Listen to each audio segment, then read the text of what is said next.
ये है आरजे कार्तिक की 1 मिनट स्टोरी। ये कहानी एक बूढ़ी माँ की, जिनकी कमर हमेशा झुकी हुई रहती थी, जिनकी एक आंख नहीं थी। उनके घर में उनका बेटा, बहू और पोता इसी बात से परेशान थे कि हमारी दादी इतनी कुरूप है। बहू उनको साथ ले जाने से कतराती थी, पोता हमेशा उनको इग्नोर करता था और घर के एक कोने में छोटे से कमरे में वो हमेशा रहती थी। एक दिन उनके देवर जब आए देखने के लिए कि भाभी कैसी हैं, तो पता चला कि भाभी माँ को बुखार है और घर में कोई देखने वाला नहीं है।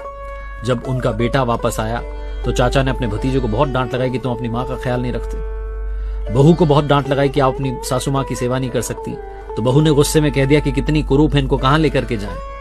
तब चाचा ने अपने भतीजे को, अपनी बहू को और पोते को सबको याद दिलाया कि बताता हूं तुम्हें एक छोटी सी कहानी। जब तुम्हारा ये पति 2 साल का था तो सीढ़ी पर से गिर गया था, एक आंख इसकी चली गई थी, इसकी कमर जो है उसकी हड्डी टूट गई थी। तब भाभी ने अपनी बोन मैरो डोनेट की, भाभी ने एक आंख डोनेट की, इसीलिए तुम्हारा पति सीधी कमर के साथ चल पा रहा है, दोनों आंखों से दुनिया देख पा रहा है। हम में से बहुत सारे लोग अपने माँ बाप से कहते हैं कि पापा मम्मी आपने किया ही क्या है। अपने माता पिता से ये कहने से पहले 100 बार नहीं बल्कि अनंत बार सोचिएगा। ये लाइन कभी मत कहिएगा कि आपने हमारे लिए किया ही क्या है। Download ShareChat.